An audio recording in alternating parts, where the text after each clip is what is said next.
జీవము గల దేవుని మాటలు పరిచర్యను ప్రోత్సహించండి. మీ ప్రోత్సాహాన్ని మరిన్ని వీడియోస్ కొరకు మన ఛానల్ని సబ్స్క్రైబ్ చేయడం ద్వారా తెలియపరచండి. లైక్ చేసి షేర్ చేయండి. ఈ సువార్త పనిలో మీరును పాలుభాగస్తులు కండి. జీవం గల దేవుడి మాటలు వింటున్న మీ అందరికీ వందనాలండి.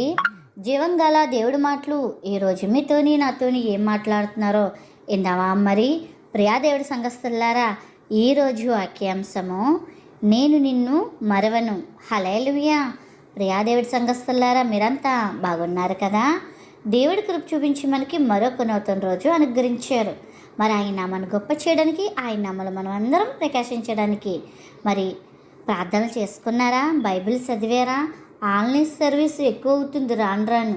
చాలామంది ఆన్లైన్లోనే ప్రార్థనలో ఉండిపోతున్నారు. మరి ప్రభుత్వం వ్యక్తిగతంగా కలిసి ఉండాలి కదా. ఉన్నారా మరి అలాగా? ఒకవేళ లేకపోతే ఇప్పుడే ఉన్న చోటనే మోకరేసి ప్రార్థన చేయండి. దేవుణ్ణి అడగండి. ఆయనతో సావాసం కోల్పోవద్దు. అలాగే అనేకుల కొరకు ప్రార్థించండి. మరి second year 10th class results కొరకు ఎదురు చూస్తున్న బిడ్డల కోసం ప్రార్థన చేయండి. అలాగే మన ఇండియాలో ఎండలు తీవ్ర తగ్గాలని, మరి చాలా ప్రాంతాల్లో నీరు కూడా దొరకలేని పరిస్థితులు అయిపోయినాయి ఇప్పుడు. మరి దేవుడు సమృద్ధమైన ఆహారం, నీరు కూడా అనుగ్రహించాలని వారి విషయంలో ప్రార్థన చేయండి. మీకోసం నేను ప్రార్థిస్తున్నానండి. అలాగే ఈ దినము జీవంగాల దేవుడి మాటలో ఏం మాట్లాడుతున్నారో మొదటి నుంచి చివరి వరకు విందాం. ఆ రీతిగా మన హృదయాలు సరి చేసుకుని ప్రభు రాకకే సిద్ధపడదాం. ఈరోజు వాక్య భాగము యెషయా గ్రంథము 49వ అధ్యాయం 15. వారైనా మరుచుదురు గాని నేను నిన్ను మరవ. హల్లెలూయా. ప్రియాదేవుడి సంఘస్థులారా, ఈ దినం పరిశుద్ధాత్మ ద్వారాగా ప్రభు మనకి ఇక్కడ తెలియజేసిన మాటలు ఏంటంటే, ఎంత దివ్యమైన మాట అండి ఇది. అద్భుతమైన వాగ్దానం దేవుడిచ్చాడు. వారైనా నిన్ను మరిచిను కానీ నేను నిన్ను మరవను అని చెప్తున్నారండి. ఎంతవరకు అంటే ప్రభు రాజ్యంలో చేరినా సరే ఆయన మనం మరవడండి. కొంతమంది మనల్ని కొంతవరకు ఉండొచ్చు, విడిచిపెట్టచ్చు. కానీ దేవుడు ఈ లోకంలో ఆ లోకంలో కూడా విడిచిపెట్టనని అమూల్యమైన వాగ్దానం ఈ దినం మనకి ఇస్తున్నాడండి. హల్లెలూయా. ఈ మాటలు వింటుంది మీరు ఎవరైనప్పటికీ కూడా ఈ వాగ్దానం నీ సొంతం అవ్వాలంటే నీవు దేవుడితో ఎలాగుంటున్నావు? సావాసం కలిగి. మన తల్లిదండ్రులు కొంతకాలం మనల్ని మర్చిపోవచ్చు, కొంతకాలం బిడ్డలే తల్లిదండ్రులు మర్చిపోవచ్చు. ఇలాంటివి జరుగుతున్నా సరే ఆయన మనల్ని మరవనని చెప్తున్నాడండి. ఆయన ఇది కావాలంటే మనం ఉదాహరణగా బైబిల్లోంచి చూద్దాం. యోసేపు జీవిత స్టోరీ మన అందరికీ తెలుసు. యోసేపు గారి జీవిత స్టోరీ. వాళ్ళ అన్నలు తను తోసివేశారు, కన్న తండ్రి కూడా తనని తోసివేశాడు. కొన్ని దినాలు తన మాట, కొడుకు మాట కూడా నమ్మలేని పరిస్థితికి వెళ్ళిపోయాడండి. యోసేపు తండ్రి నమ్మలేదు. నమ్మలేదు యాకోబు. అయ్యో నా కొడుకు దర్శనాలు వస్తున్నాయి, దేవుడు నెరవేరుస్తాడు, నాకు దర్శనాల వారు ఉంది కదా అన్న విషయం మర్చిపోయాడు. కొడుకును కూడా పక్కనే తునీకరించాడండి. తన తల్లి చనిపోయింది, తన తల్లిని తండ్రి అమ్మివేశాడు, చెరసాలలో పడ్డాడు, శ్రమలకి అంటే ఒక ఇంటికి బానిసగా వెళ్ళబడ్డాడు, నిందల పాలయ్యాడు, చెరసాల పాలయ్యాడు. కానీ దేవుడు విడిచిపెట్టలేదండి. ఇంకో మాట ఏముంటుందంటే, యోసేపుకి దేవుడు తోడై ఉన్నాడు. హల్లెలూయా. ఇది యోసేపుకేనండి. నీకు నాకు కూడా దేవుడు తోడున్నాడు కదా. మరి ఎందుకు మనం చింతిస్తాం? ఎందుకు భయపడతాం? నాకెవరూ లేరే, నా సమస్య చెప్పుకోవడానికి ఎవరూ లేరే, నీ ఒంటరిదాన్ని, ఒంటరివాడిని, అనాథి కాదు. నీతో ఆయన ఉన్నాడు. నువ్వు ఒంటరివే, ఆయన ఉంటే నువ్వు 1000 మందితో సమానం. హల్లెలూయా. దేవుడు యోసేపుని విడిచిపెట్టలేదండి. ఈ దినం ఈ మాటలు ఏంటంటే, ప్రియ సహోదరా సహోదరాల, నిన్ను కూడా విడిచిపెట్టాడు. చూడండి, ఎందరు విడిచిపెట్టినా, ఎలాంటి మాటలు వచ్చినా దేవుడు ఒక దినాన్ని మరి ఐగుప్తుకి ఒక రాజుని చేసేసాడండి యోసేపుని. హల్లెలూయా. మరి అలాగే చూసుకుంటే దానియేలు చూడండి, ఇక్కడ దానియేల్ని సింహపు బోర్లో పాడేశారు. అక్కడ తల్లి లేదు, తండ్రి లేరు. మరి ఎవరి దగ్గర అయితే పనులు చేశారో వారందరూ కూడా శత్రువు అయిపోయి ఆయన సింహాల బోర్లో పాడేశారండి. అయినా దేవుడు విడిచిపెట్టలేదు. అక్కడ ఆ ఊరు పాలించిన రాజే రక్షించలేకపోయాడండి దానియేల్ని. ఎందుకంటే శాసనం తెచ్చిన వారు వారే చేసేసారు. ఆయన ఏమీ చేయలేని పరిస్థితి. పోలే, ఏదో తెలుసో తెలియక చేసేలే, వదిలే, దానియేల్ని మంచిదనం పెట్టి సార్కు వదిలే అన్నానికి కూడా ఏమంటారు, కోఫ్ లేదు అక్కడ, ఆన్సర్ లేదు అక్కడ. ఆ రాజు పాలించినప్పటికీ చూడండి, చాలామంది దేశ నాయకులు దగ్గర నుంచి ఏదో దొరుకుతుంది అనుకుని ప్రయాసపడతారు, కానీ ఏముండదు. ఎందుకంటే మొన్న ఆ మధ్యలో మనకి పోయిన 2 సంవత్సరాల కింద చూసాం కదండి, జగన్ గారికి జరిగిన అన్యాయము. మరి ఎంత చేతులు తిరిగినా ఇప్పటికీ అది అన్యాయమో న్యాయమో మీ అందరికీ తెలుసు. వాళ్ళకే న్యాయం దొరకలేదు, మనకి ఎక్కడ న్యాయం దొరుకుతుందండి? మనకు న్యాయం ఎక్కడ దొరుకుతుందంటే ప్రభు దగ్గరే. ప్రభుయే మనల్ని విడిచిపెట్టడు. శాసనాలు ఎలాంటివి వచ్చినా సరే దాన్ని మార్చేవాడు దేవుడు ఒక్కడేనండి. నువ్వు నేను ప్రార్థించాలి. హల్లెలూయా. చూడండి, సింహాల బోర్లో పడిపోయిన దానియేలుని దేవుడు విడిచిపెట్టలేదండి, రక్షించాడండి. నన్ను కూడా ఇదేనని చెప్తున్నాడు. అలాంటి శ్రమలు నీకు వచ్చినా నువ్వు భయపడకు, నేను నిన్ను విడిచిపెట్టను, నేను నిన్ను విడవను అని దేవుడు నీతో చెప్తున్నాడు. మరి ఈ మాట నువ్వు పొందుకోవాలంటే విశ్వాసంతో శ్రమల్లో ఉన్నప్పుడు ఆయన వైపు నువ్వు చూడాలి. ఆయన వైపు నువ్వు చూడాలి.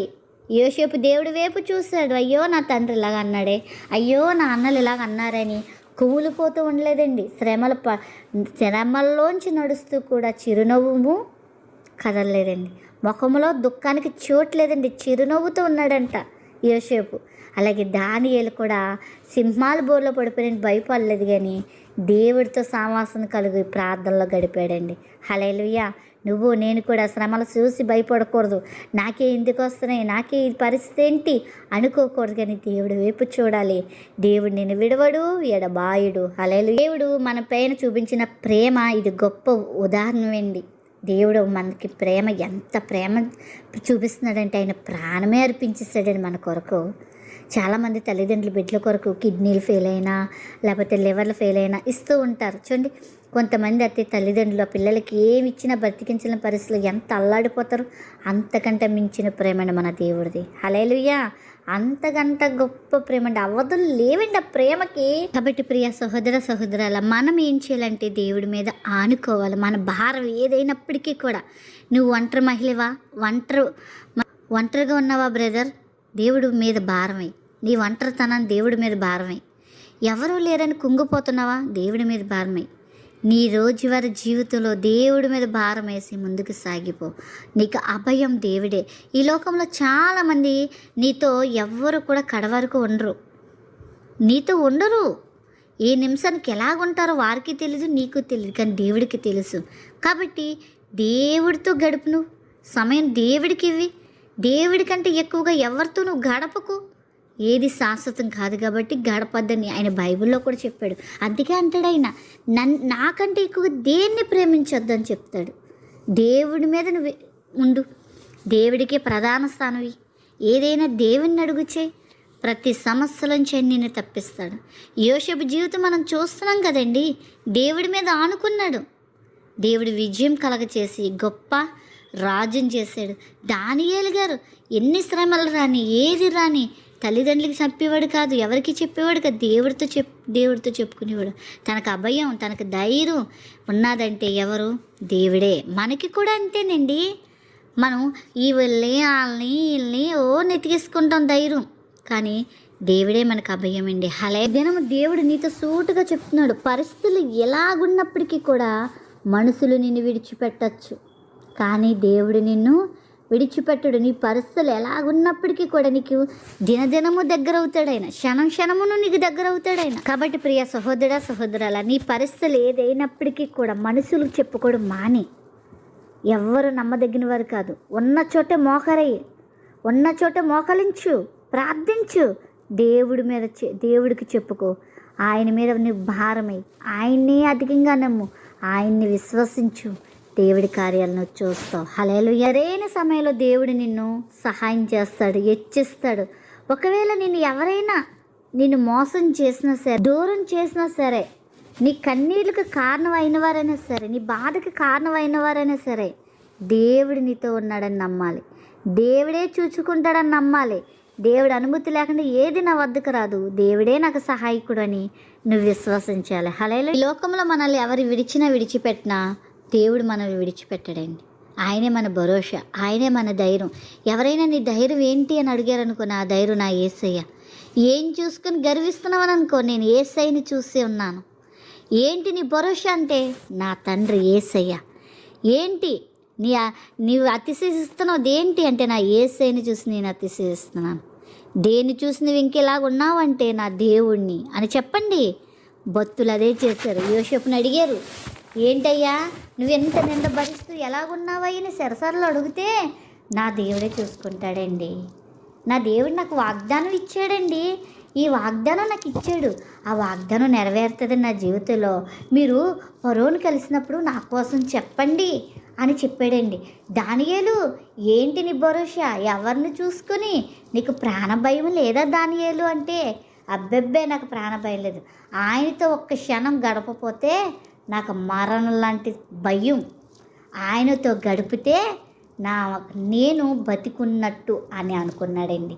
అందుకే మరణమైన శాసనం వచ్చినా సరే దేవుడితో గడపడం మానలేదండి దానియేలు. హల్లెలూయా. మనకి ఎలాంటి శాసనాలు వచ్చినాయి, ఎలాంటి గొడవలు రాని, ఎలాంటి పరిస్థితులున్నా దేవుడితో సామస్యం కలిగి ఉండాలి, విశ్వసించాలి, ప్రార్థించాలి. దేవుడు మనల్ని విడిచిపెట్టేవాడు కాదండి. హల్లెలూయా. మీ మాటలు ఏంటంటే ప్రియా సహోదర సహోదరాలు, నువ్వెవరైనప్పటికీ కూడా దేవుడి కంటే ఎక్కువగా ఎవరిని పెట్టుకోకు. దేవుడు ఒక్కడే నీకు ఆధారం. ఆయన నేను విడవడు ఎడబాయడు. కాబట్టి ప్రార్థించు, దేవుడితో సావాసం కలుగుండు, దేవుడు ఇచ్చిన సంతోషాన్ని పొందుకో. ఆ రీతిగా నీ హృదయాన్ని సిద్ధపరచుకో. అటు కృపాదనిత ప్రభు మనందరికీ దినము అనుగ్రహించునుగాక. ఆమేన్.